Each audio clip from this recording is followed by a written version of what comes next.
আসসালামু আলাইকুম। সামান্য একটু চিকেন আর আলু দিয়ে বানিয়ে নেওয়া যাবে খুব সহজে অনেকগুলো চিকেন রোল। একদিন বানিয়ে পুরো 1 মাস পর্যন্ত সংরক্ষণ করে রাখা যাবে। রোজার আগে বানিয়ে রেখে পুরো রোজার মাস জুড়েই খেতে পারবেন। হাতের কাছে থাকা অল্প কয়েকটা উপকরণ দিয়ে খুব সহজে বানিয়ে নেওয়া যাবে। সামান্য একটু চিকেন আর আলু দিয়ে বানিয়ে নেওয়া যাবে খুব ভীষণ মজার এই কাবাব রেসিপিটি। এটি তৈরি করাও সহজ আর খেতে হয় ভীষণ মজার। একদিন তৈরি করে পুরো 1 মাস পর্যন্ত সংরক্ষণ করে রাখতে পারবেন। যখন ইচ্ছা হবে তখনই রাখতে পারবেন ইফতারে এই কাবাব। এখানে কড়াইয়ে নিয়ে নিচ্ছি 2 টেবিল চামচ সয়াবিন তেল। তেলের পরিবর্তে বাটার দিয়েও বানিয়ে নিতে পারবেন। আর দিয়ে দিচ্ছি মাঝারি সাইজের 2টা পেঁয়াজ কুচি। এখন পেঁয়াজটাকে হালকা ভেজে নিব।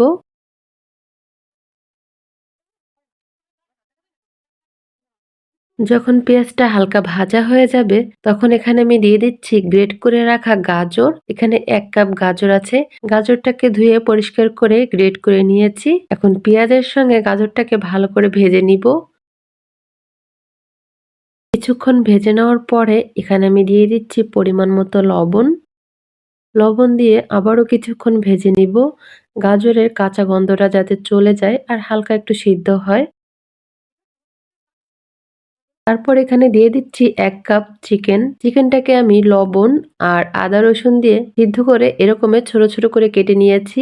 আর এখানে দিয়ে দিলাম 4-5টা কাঁচামরিচ কুচি। এখন ভালো করে আরো কিছুক্ষণ রান্না করে নিব। এখানে আমি আরো কিছুক্ষণ রান্না করে নিয়েছি। এখন এখানে আমি দিয়ে দিব এই ভাজা জিরের গুঁড়া 1/2 চা চামচ, চিলি ফ্লেক্স 1/2 চা চামচ, 1/4 টিস্পুন সাদা গোলমরিচের গুঁড়া। এখন ভালো করে নেড়েচেড়ে মিশিয়ে নিব। আরো 1 মিনিটের মতো সময় নিয়ে এটাকে রান্না করে নিব। আর আপনারা চাইলে আপনাদের পছন্দ মতো আরো সবজি বা মশলা অ্যাড করতে পারেন। গাজর আর চিকেনটা যাতে ভালো করে সিদ্ধ হয় সেজন্য আরো 1 মিনিটের মতো চুলার আঁচটা কমিয়ে ঢাকনা দিয়ে ঢেকে রাখবো।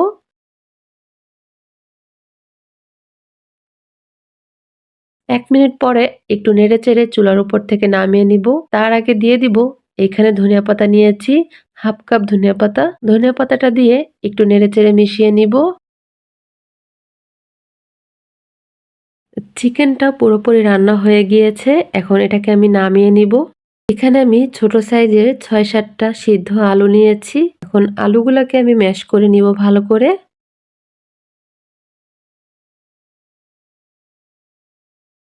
এই তো আলুগুলো খুব ভালো করে ম্যাশ করে নিয়েছি। খেয়াল রাখতে হবে যেন ভিতরে কোনো দানা দানা না থাকে। এখানে আমি তৈরি করে রাখা গাজর আর চিকেনের পুরটা দিয়ে দিলাম। এখানে দেখার সৌন্দর্যের জন্য দিয়ে দিচ্ছি 2 টেবিল চামচ ধনিয়া পাতা। বাইন্ডিং এর জন্য দিয়ে দিচ্ছি 1/4 কাপ ময়দা। ময়দার পরিবর্তে কর্নফ্লাওয়ার দিতে পারেন। এখন এই সবকিছু একসঙ্গে ভালো করে মিশিয়ে নিব।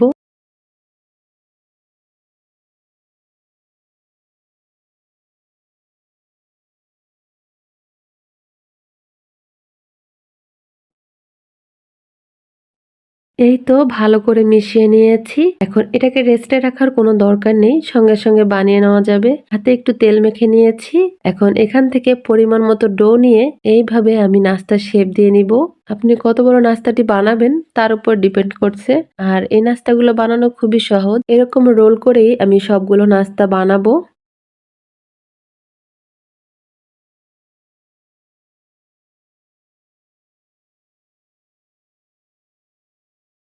এই তো সবগুলো নাস্তা আমি বানিয়ে নিয়েছি। আরো একটা নাস্তা বানিয়ে দেখাচ্ছি। এই যে এই নাস্তাগুলো বানাতে বেশি সময় লাগে না। একটু সময়ে বানিয়ে নেওয়া যায়। সবগুলো নাস্তা আমি বানিয়ে নিয়েছি।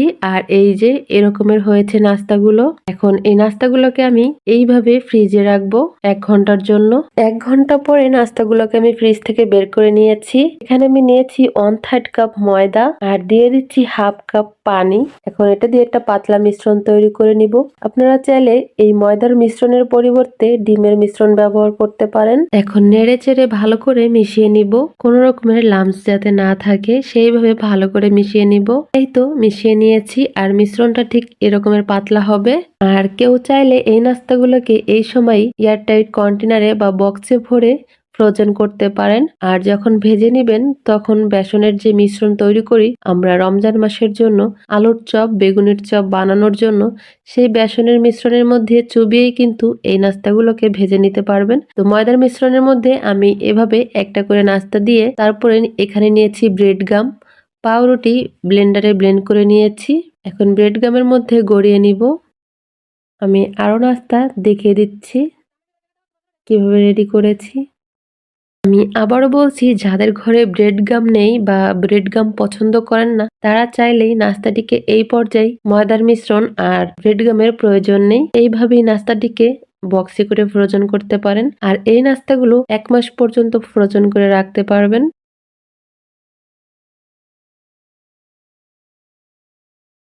এই তো কয়েকটা নাস্তা আমি রেডি করে নিয়েছি। এইভাবে সবগুলো নাস্তা রেডি করে নিব। এই তো সবগুলো নাস্তা আমি রেডি করে নিয়েছি। এখন এই নাস্তাগুলোকে আমি এইভাবে বক্সের মধ্যে রাখবো। আবার কেউ চাইলে এইভাবে আগে কিছুক্ষণ ফ্রিজে রেখে তারপরে বরফ করে বক্সে রাখতে পারেন, তাহলে বেশি ভালো হয়। আবার চাইলে এই পর্যায়েও ফ্রোজেন করতে পারেন। তো আমি এই পর্যায়ে বক্সের মধ্যে করে ফ্রোজেন করব। সবগুলো নাস্তা আমি রেডি করে নিয়েছি। আর নাস্তাগুলোর লুকস এরকম হয়েছে। নাস্তাগুলোকে এখন একটা একটা করে বক্সের মধ্যে সাজিয়ে রাখতে হবে। নাস্তাগুলো এখন নরম আছে, তাই খুব সাবধানে রাখতে হবে।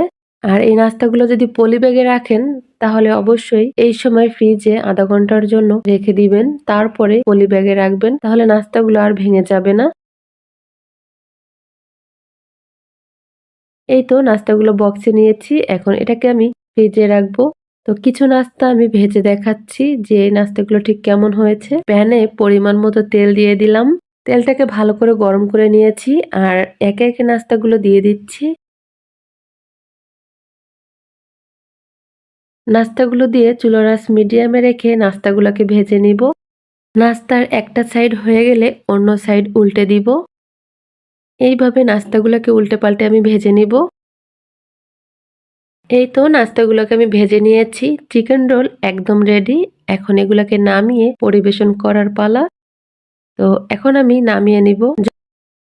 যখন দেখব চিকেন রোলগুলো এরকম কালার চলে আসছে তখনই নামিয়ে নিব।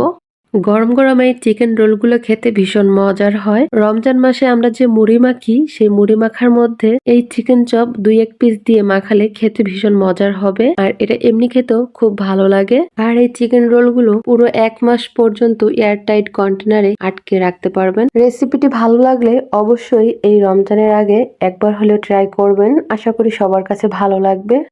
এখানে একটা চিকেনের পিস নিয়েছি। এই একটা দিয়েই নাস্তাটা বানিয়ে দেখাবো। এটাকে ছোট ছোট করে প্রথমে কেটে নিব, তারপরে ব্লেন্ডারে ব্লেন্ড করে নিব। এই তো ব্লেন্ডারে ব্লেন্ড করে নিয়েছি। আর ব্লেন্ডার করার পরে এরকমের হয়েছে, একবারে মিহি করিনি, কয়েক সেকেন্ডের জন্য এটাকে ব্লেন্ড করে নিয়েছি। এখানে কড়াইয়ে দিয়ে দিচ্ছি 2-3 টেবিল চামচ সয়াবিন তেল। তার মধ্যে দিয়ে দিচ্ছি মাঝারি সাইজের 2টা পেঁয়াজ কুচি। এখন পেঁয়াজটাকে ভেজে নিব।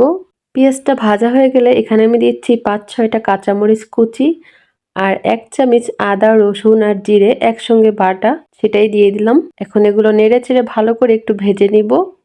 ভেজে নেওয়ার পরে এখানে আমি দিয়ে দিচ্ছি মাংসের কিমা। সবটুকু কিমা দিয়ে আমি এখন এই মশলার সাথে ভালো করে একটু ভেজে নিব। চুলার আঁচটা এই সময় একটু কমিয়ে দিব। চুলার আঁচটা মিডিয়ামে রেখে এই মাংসটাকে কিছুক্ষণ রান্না করে নিব। মাংসটা রান্না হয়ে গেলে এখানে আমি দিয়েছি পরিমাণ মতো লবণ আর 1/2 চা চামচ ভাজা জিরের গুঁড়া।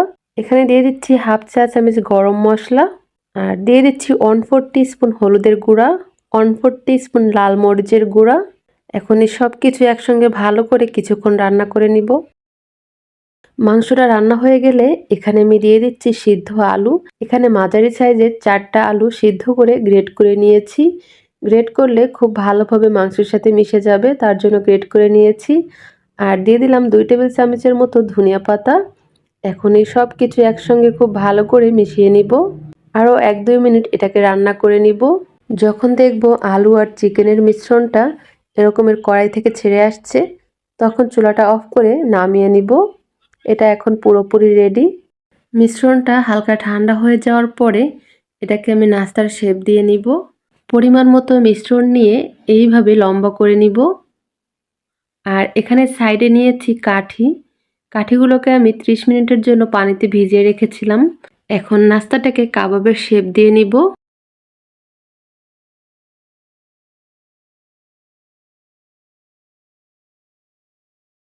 এই তো একটা কাবাব আমি বানিয়ে নিয়েছি। আমি আরো একটা বানিয়ে দেখাচ্ছি।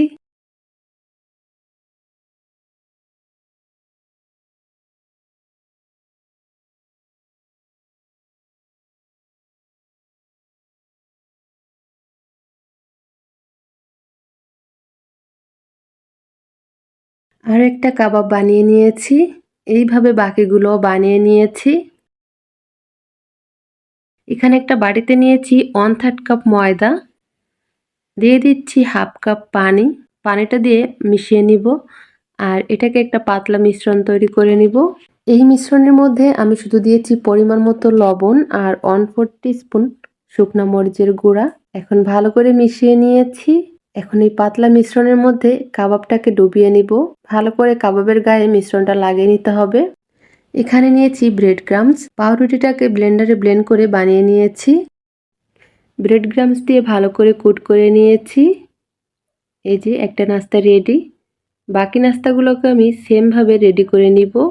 এই তো সবগুলো নাস্তা রেডি করে নিয়েছি। এখন এই নাস্তাগুলোকে যারা ফ্রোজেন করতে চান তারা এই সময় ফ্রোজেন করতে পারেন। আর এই নাস্তাটিকে ফ্রোজেন করে রাখতে পারবেন 1 মাস পর্যন্ত। আমি নাস্তাগুলোকে ভেজে শেয়ার করছি। এখানে একটা প্যানে কিছুটা তেল ভালো করে গরম করে নিয়েছি। এই নাস্তাটা ভাজার আগে তেলটাকে অবশ্যই ভালো করে গরম করে নিতে হবে। তেলটা গরম হয়ে যাওয়ার পরে কাবাবগুলো দিয়ে দিয়েছি। কাবাবের একটা সাইড হয়ে গেলে অন্য সাইড উল্টে দিব। চুলার আঁচটা মিডিয়ামে রেখে কাবাবগুলোকে ভেজে নিব। এই তো কাবাবগুলো ভেজে নিয়েছি। এরকমের কালার আসবে যখন তখনই নামিয়ে নিব। আর বাকি কাবাবগুলোও আমি এইভাবে ভেজে নিব। এই তো সবগুলো কাবাব আমি ভেজে নিয়েছি। একটা কাবাব দেখাচ্ছি যে কেমন হয়েছে। খুবই ক্রিস্পি হয়েছে আর খেতেও অসাধারণ লাগে। এই চিকেন কাবাবটা একবার যাকে খাওয়াবেন সেই বারবার খেতে চাইবে। এটা খেতে ভীষণ মজার হয় আর পুরো রমজান মাস জুড়ে ইফতারিতে রাখতে পারবেন। রেসিপিটি ভালো লাগলে অবশ্যই বাসায় একবার তৈরি করবেন। আশা করি সবার কাছে ভালো লাগবে।